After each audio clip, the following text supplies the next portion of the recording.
then what I normally get into is a way to get the card to be second from top, but a clean way. So the way I'll do that is I'll take this card and I'll pivot it down. So now I have a break basically on the second card. Or I could just launch off one card like that, but it's much easier to be misdirecting and in the midst of all this, get the break out of nowhere. So, and holding this, I can still keep my break just with my thumb. So then what I do is I swing cut over, and I still have this little break, and I use this packet to turn over their selected card. You're like, here's your 9 of diamonds, and what I do is I drop this card onto it as I turn it over. I basically just paint it across. So now, there it is.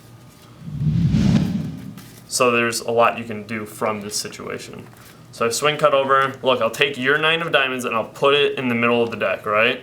Even though their card's on top right now. Now it only works when you do it. So go ahead, random guy number 1, you snap your fingers. Doesn't work, right? Random guy number 2, you snap your fingers.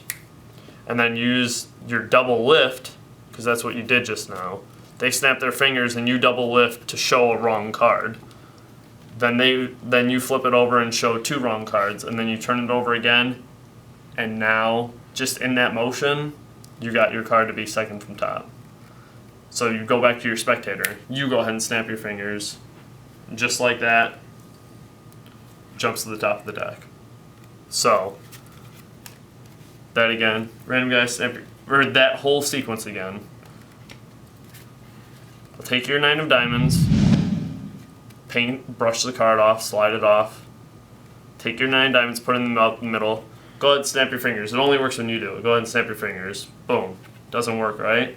Go ahead and snap your fingers. Look, doesn't work, right? And by sandwiching their selected card between those 2 cards, you're automatically just making it easy for you to make a double lift.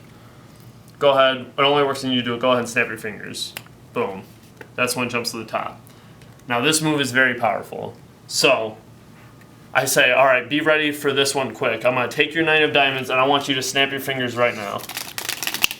And that's when it jumps to the top. What it is a slide-off Tenkai palm, because we have that king of diamonds on the bottom. So, again, if your card is second, if their card's second from top, and you have it in this position, all you're really doing, I'm going to come over here so you can see it from this angle.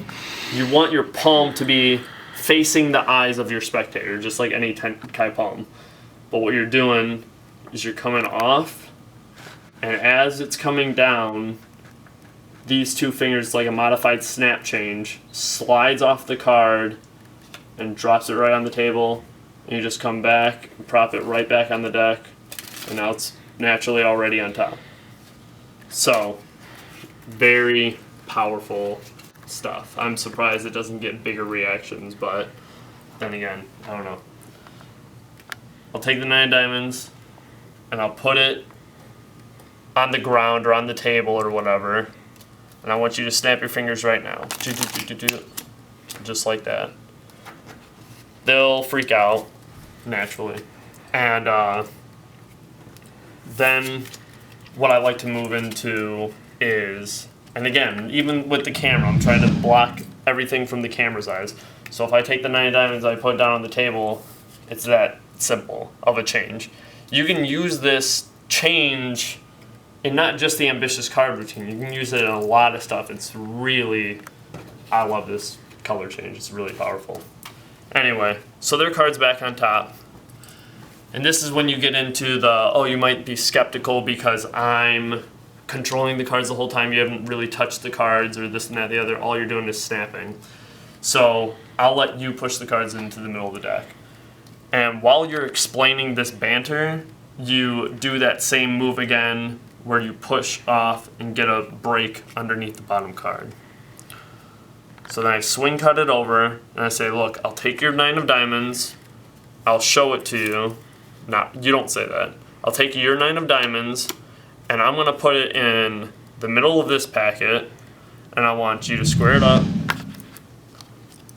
and I'm going to put it in the middle of this packet. They snap their fingers, and they look up to see the 9 diamonds in my mouth. Or their card, rather. And so what this is, misdirection at its finest. So, you take their card, and it's the same kind of paint over move, except a different version of it. You push their card up, and in the act of turning it over, you hide the fact that you just secretly dropped off another card.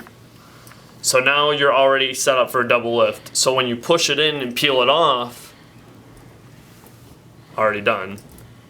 I'll put it in the middle of this deck, and when you tell them to square it up, in the act you get real close to them. You almost get over their shoulder, so you can be like, go ahead and square that up, and you hold the cards really low, so their eyes are naturally going to be at that. And when you do that, all you do is just bring it up, and just leave it hanging on your mouth a little bit. So, and then you can still talk perfectly fine like this. They square it up. I'll put it in the middle of this pack. Just go ahead and snap your fingers. Sometimes you show them the wrong card, and they're just, oh, what happened? Maybe you messed up, whatever. And they see, and it just speaks for itself. Hey, you guys, make sure to subscribe to How to Disturb Reality and my Evan Cloyd channel, as well as following me on Twitter and liking me on Facebook. Interact with me, I'll interact back, and as always, rise above.